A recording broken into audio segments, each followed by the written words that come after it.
Welcome, everyone, to Life Balance Power, a safe place to explore and learn about yourself. I'm here with my partner, Archna Patel. My name is Charlie McCracken, and I'm the media specialist for Archna on the Spot, a mini podcast where Archna shares her wisdom with her followers. Hey, Archna, how you doing today? Hi, Charlie. I'm great. How are you? Good, good. It's so great to be with you again today. I know. I love this. I love doing this. I know, and I enjoy spending time with you. I think we create a lot of great energy together. And I think that when we work together and our ideas come together, that people benefit from it. So it's my privilege to be here with you as well. So today, what I think I'd like us to do, Archna, I think I'd like us to talk about ignite your spark. So, Archana, I remember when we started talking about the workbook and brainstorming about it and trying to determine what activities we could put in the book that would give the participants a well-rounded group of activities and new skills that they could develop. And some of the things that we included in the interactive activities and the journaling activities in the workbook were ways for people to visualize, ways for them to build more resistance, to learn skills to deal with conflict and change, and to get rid of some of the things that were causing them to have limiting beliefs. And I found like there's ways to like check in on yourself weekly. You journal and you give yourself a grade on how you're feeling. Those types of things actually help build self-awareness. So these activities were important to me, but you being the professional coach, why is self-awareness so important? Um, it's really important to know who you are. Once you know yourself, you can navigate the terrain in any direction you feel fit because you'll know when to ask for help. You'll know when to stop going in a certain direction. You'll know when something is energizing you and you want to keep going. You'll know when you're up against a challenge and you want to go through it or stop and get some help or change direction. So knowing yourself, it's like being able to drive a car that you know all the machinery to. If you need to put it on cruise, you can do it on that. If you need to speed up, you can do that. If you need to slow down, take the exit, you can do that. But knowing your ability and your skill level is the key to really moving forward.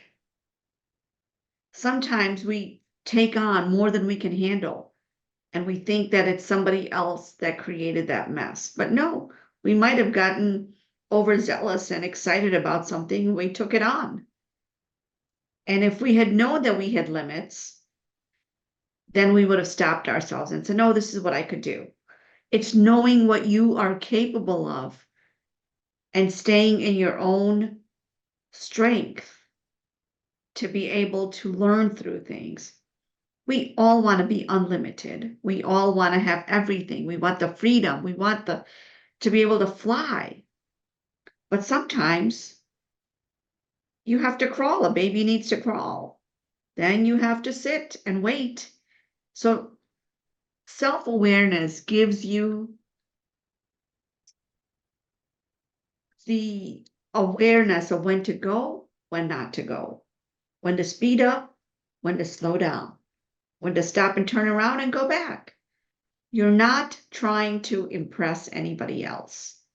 You are just looking at yourself, knowing who you are, and you make the decision based on what you want next. You don't have to have all the pieces together, but you know that I've got this far and I want this next, and I'm willing to do just a little bit more.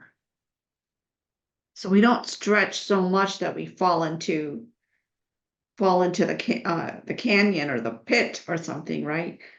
And we don't need anybody else to help us get us out, because we're in control of ourselves. We're navigating ourselves better.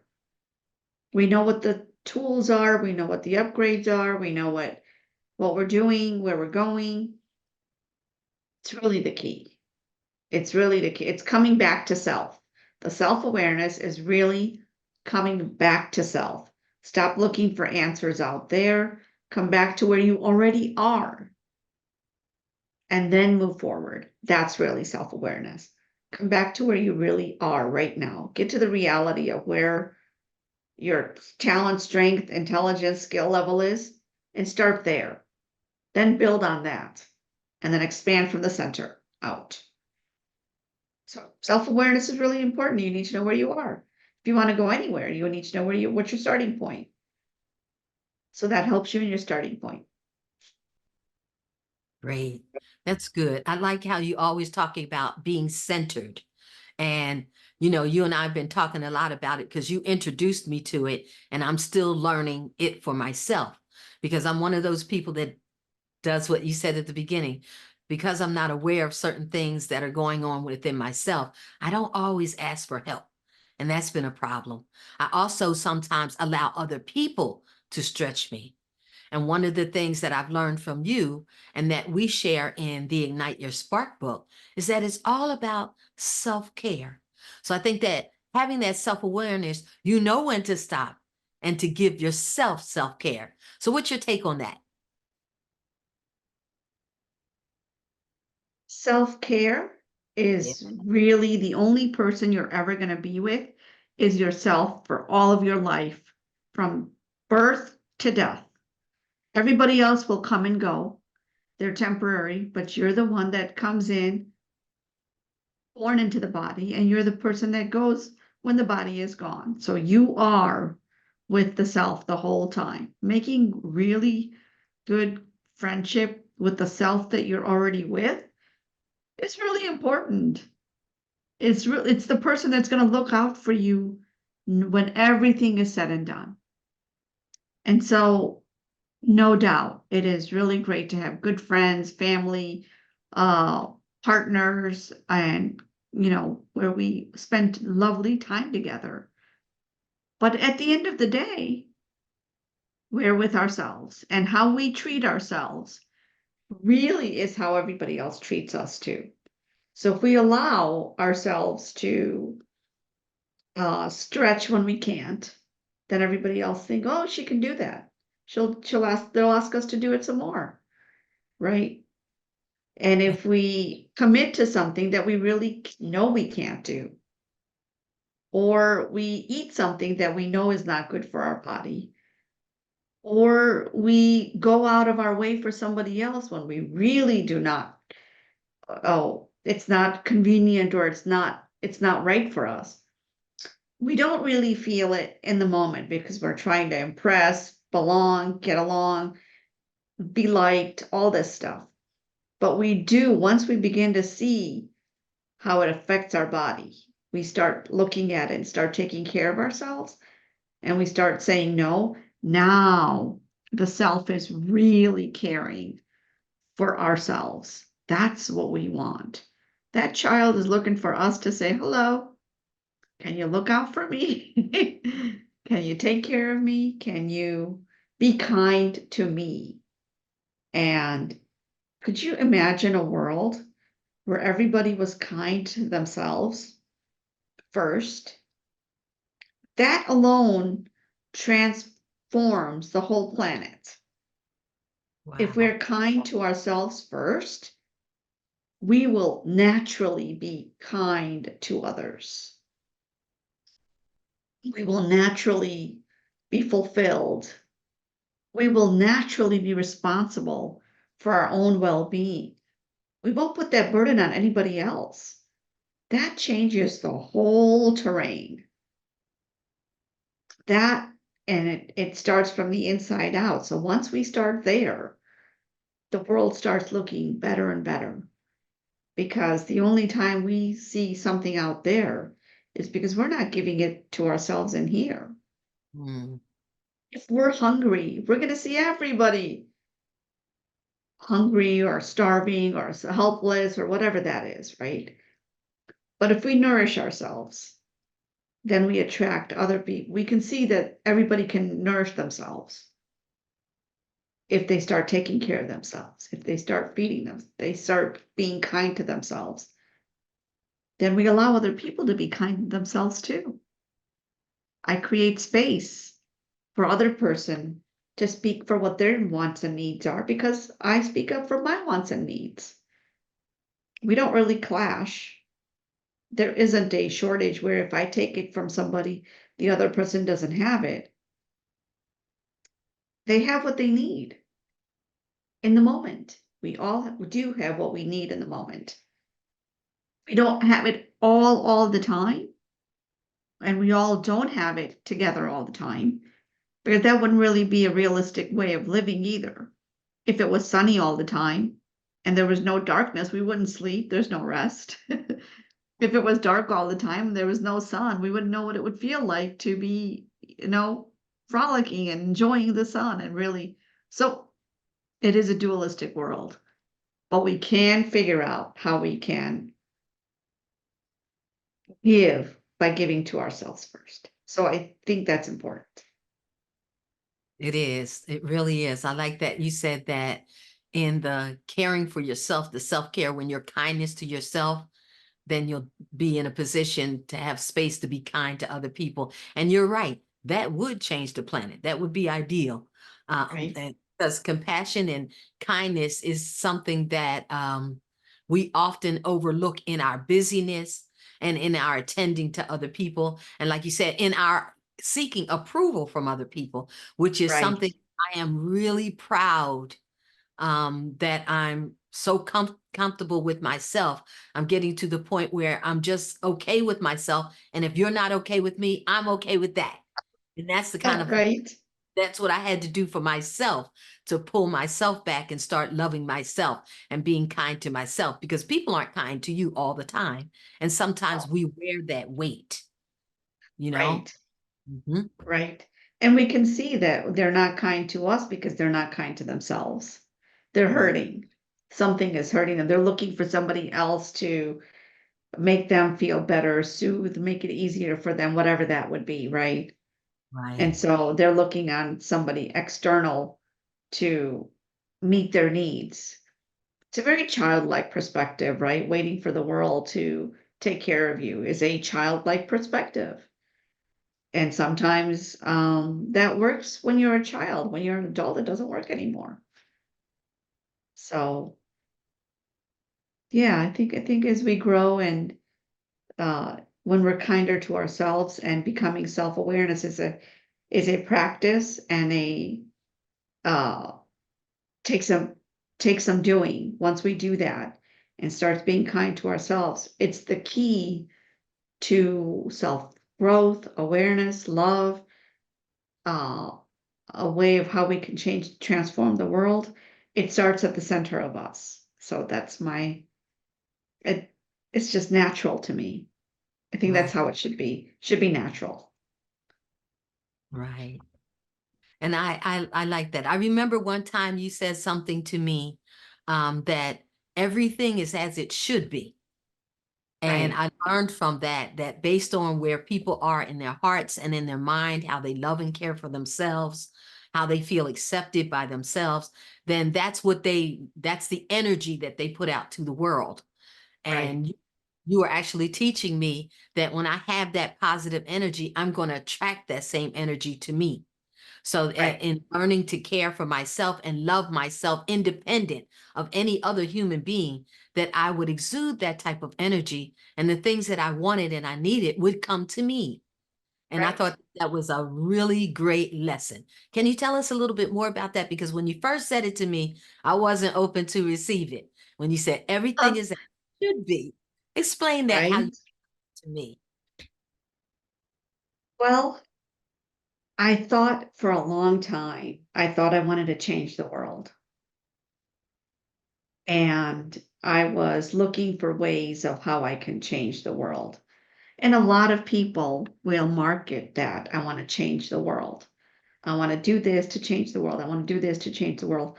And and it's not that we can't change the world. We can.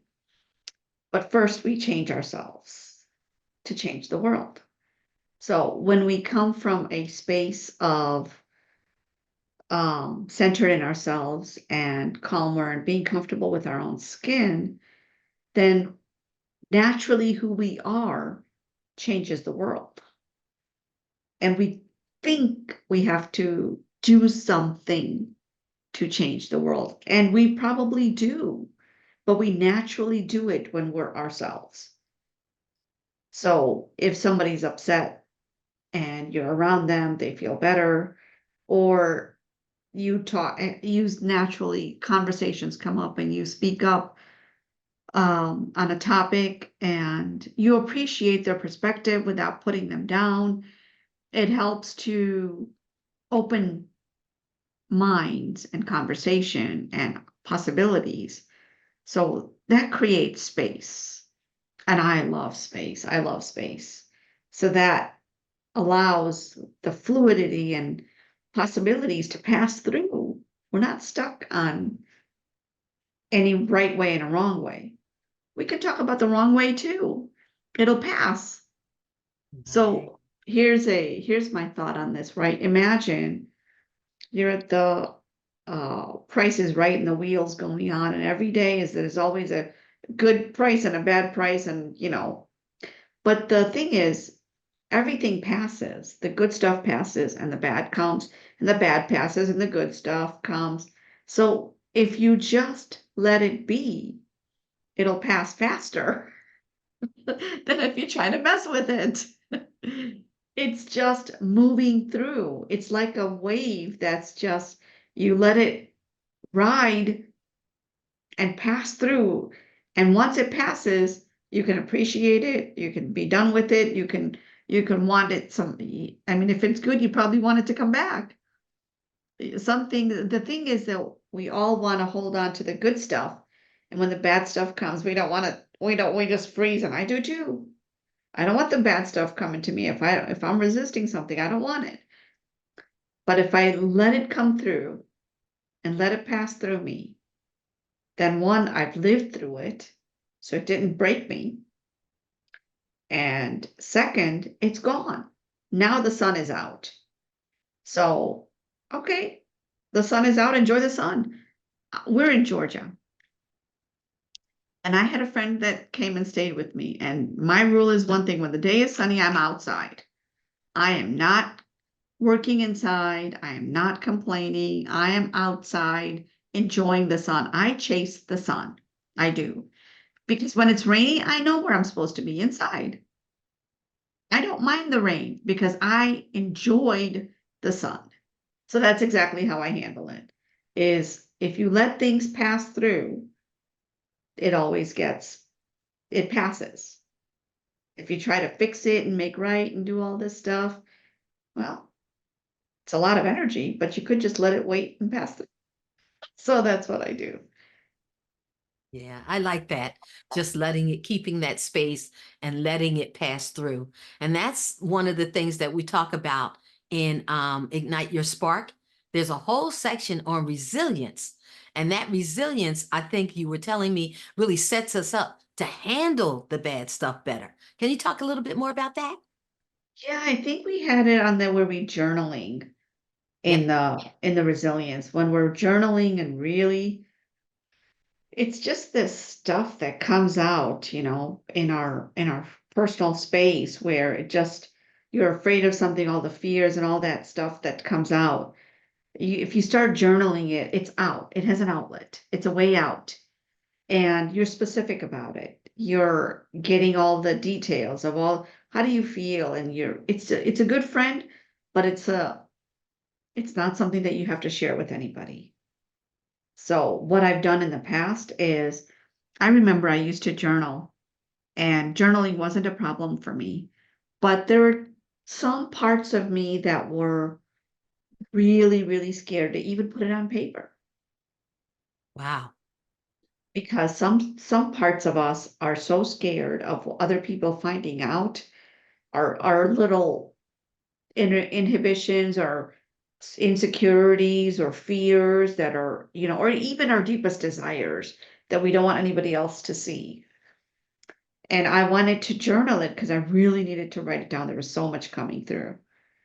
So I had to promise myself that, okay, I'm going to write it down.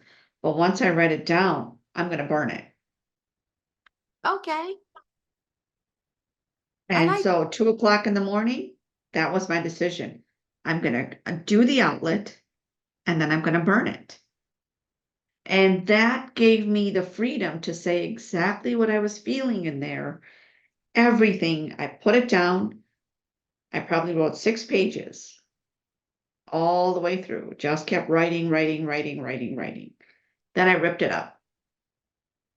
First thing I did, and there was a part of me that said, no, no, no, just keep it. This is good stuff. I wanted to keep it because so much good stuff was coming out of it, right? yeah, But no, my intention was that it came out because I decided to burn it. And I need to release it and let it go. So I ripped it up. I got a bowl, put some foil in it, and put the paper in it and lit a candle, put a lighter in it and let it burn outside in a safe place, but I burned it. And the freedom, the releasing of all of that that I was able to let go created a whole new space inside of me. And this is how resilience, when things come up, they're up for a reason, but you do need to let it release it out of your space. So this is emotion. You can't analyze it. You can't organize it. You can't put it at the back of your mind and pretend it's not there. You can't ignore it. When it's coming up, it is time for it to be released. yeah, So that's how resilience comes. So we have lifetimes or years of challenges that people go through. It doesn't matter when you go through it, but it does matter how long you hold on to it. mhm, And if you let it go, if you release it, then you will find a space, an expansive space inside of yourself, which is what happened to me that day. I couldn't even go back and remember what I wrote. That's how powerful it is. And I've seen this done on many people with many people. I've done it with my clients. They had all these experiences of their past year. And I said, well, write it down. And we wrote it down, we ripped it up, and I said, do you remember what you wrote down? She could not remember. She really did release it. So there is something to ripping it up and throwing it out and letting it go so that you know your mind is okay, feeling safe enough to say, this is out. And I'm not afraid now. It's no longer going to haunt me because it's not in my space. So that is one of the things that I think was in our uh, resilience was the journaling. And I think that's a good way of releasing something. And then now you're back to what's next? What can we do now? Right? Now right. you're ready to look forward versus hanging on the backward. And I think that's the piece is most resilient people are ready to get back on it's not how often you fall down, but it's how often you get up. So this resilience journaling is a good way to help you get back on your feet again. Back to your center, right? That's what we say.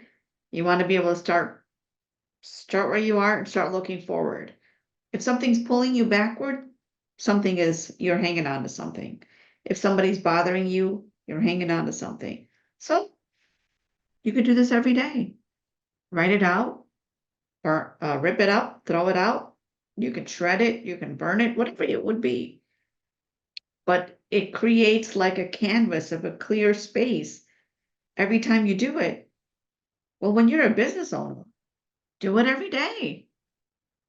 Why not have fresh space every day? Why not? If you're Ex- going to create the day, then let yesterday go and start a new day today. Don't tell yourself it's a new day. Create a new day by releasing yesterday. Right. right. So that's the piece that I think is really important. Good. That it's brilliant. And you know what? The nice thing about Ignite Your Spark is it has an activity in it called the worry outlet, which is It just what, does. remember? And so the nice thing about that is though, for people who are interested in giving the Ignite Your Spark a test drive, you can download the worry outlet for free. So That's right. Yep. Check out the QR code that's showing up on your screen right now, and you'll be able to get it free. And then come back and take a look at the Ignite Your Spark website and just see all of the great things that are in it. So I wanted to thank you, Archna, for being with us today. And I'd like you to end this session with just one thing about self-awareness that we can hold on to. Because one of the things I like about you is that whenever we speak, I end up with a list of 10 little pieces of wisdom. I call them your wisdom keys. So can you share one with us today that we can close out with?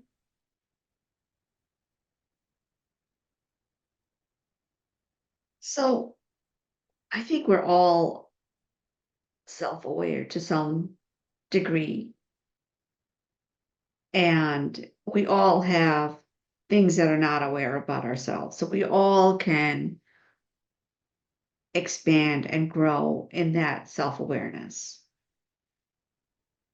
But and it's also in various different areas of our lives. So when we looked at the wheel, we're looking at finances, we're looking at relationships, personal partnerships, business, activities, physical, mental, all of these areas that we have, right? It's you can expand and choose what area you want self-awareness to grow in. If you try to do too much, it is overwhelming.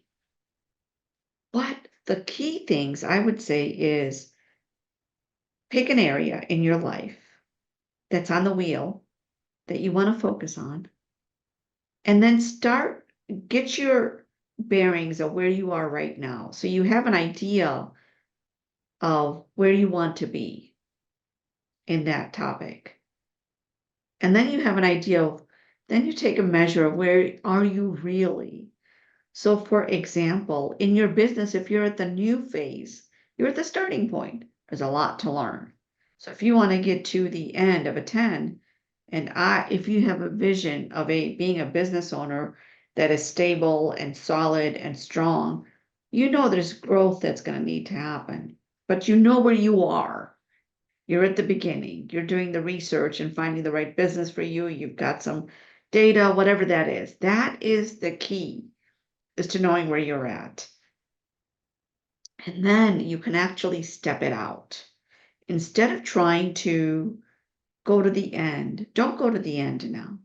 If you find you're at the level 1, your objective isn't to get to level 10.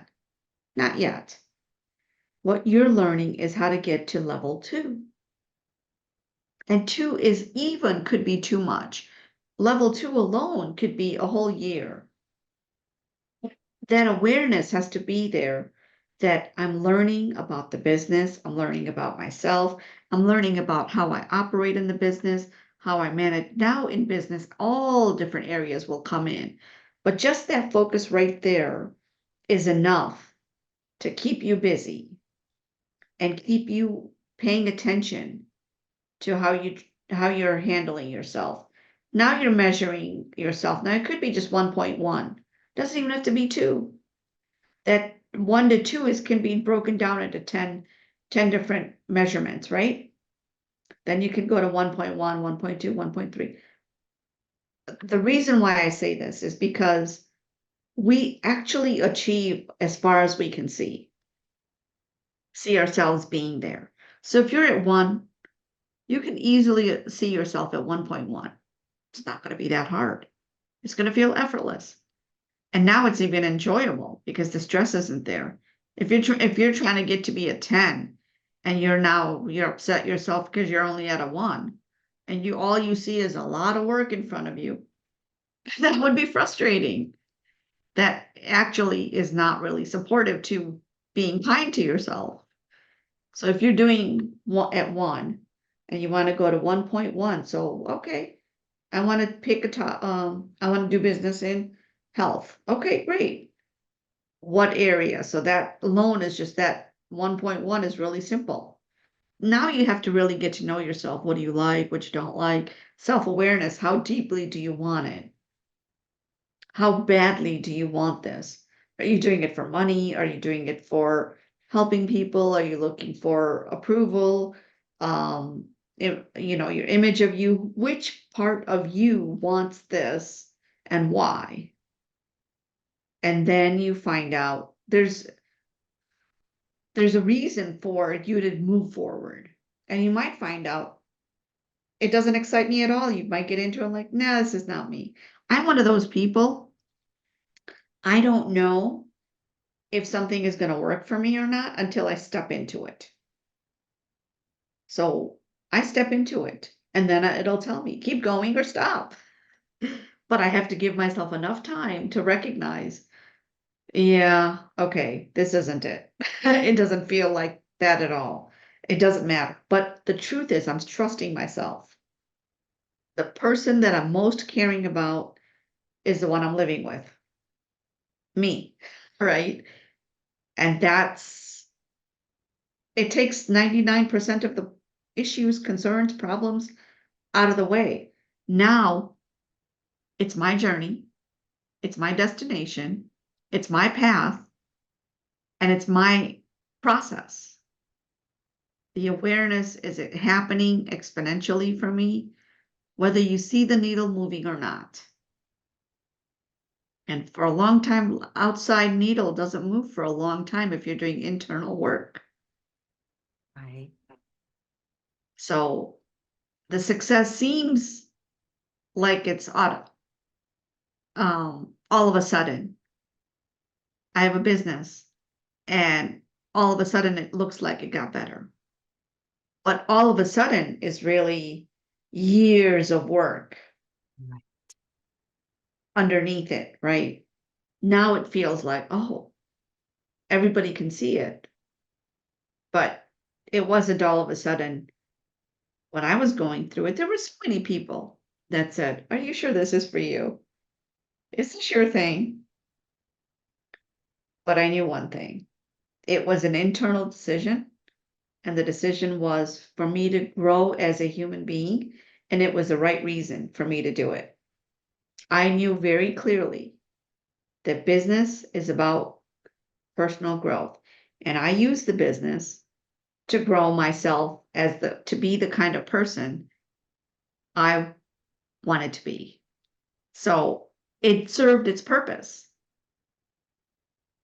And now I can say that it was the right way to go. I think if you're in business, it'll challenge you, it'll grow you.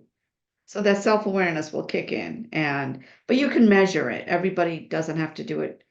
Um, so the outside information comes in, but is it what you need for where you're at? Everybody is selling, marketing their solutions. And you might think you need it, but is it what you need for where you're at? That's the decision. Then you get the right person at the right time to move the needle from 1 to 2. That's the key. And then you can go from 2 to 3. I needed help at a certain point, and I was ready, and I got the right person to move the needle from 1 to the next. And that's really the key that gets you there. You need the support, but it's not just whatever is selling out there. It's what you need and the kind of support you need and where you're at. All that is awareness. That's what a good coach can help you do, is be aware where you're at and not sell you something that I can help you no matter where you're at. No, no, no. Where are you at in your success? Because if you haven't reached there, you wouldn't be able to help me. Like I said before, right? I don't ask my dad for cooking lessons and I don't ask my mom for financial advice. It's really simple because I'm aware her awareness is in cooking, and his expertise and awareness is in money. So focus on where they're at and then ask the right people. And then if you're aware, you'll get the right answers. Did that answer your question? Did I? Yes, yes, wonderful. We got a lot of wisdom out of that. And I'm the opposite. I could really ask my dad for cooking lessons, and I could ask my mother, my grandmother, actually, for financial advice. But it's really important to know who to No, go to. that's exactly the point. That's exactly Right. the point. And if you want to know who to go to, and you're thinking that you need a business coach, hey, Coach Archna can help you with that. Here's a QR code, and you can book a free call with her. And when you look at the Ignite Your Spark workbook, you're going to see the wheel of life. It's at the beginning of the book and it's at the end of the book so that you can assess yourself, get that self awareness up front, and then you can look after you've done some of the activities and see how much you've grown. And in between moving that needle from 1 to 2 or 1.1 and 1.2, remember to love and care for yourself and just celebrate each day. Pick up a copy of The Worry Outlet, which is perfectly free. And that's what you can do, what Coach Archna said. You can journal at the end of the day, what happened, what worked, what didn't work. And then you can tear it up and burn it if you like. But the most important thing is that when a new day comes in, you put yesterday behind. So thank you, Coach Archna, for all of your help and wisdom today. This has been fun. Yeah. Okay. We'll have to do this again. So I thank everyone for tuning in to Archna on the Spot. And from Life Balance Power, a safe place to explore and learn about yourself. I'm Charlie with Coach Archna, and we'll see you next time on Archna on the Spot.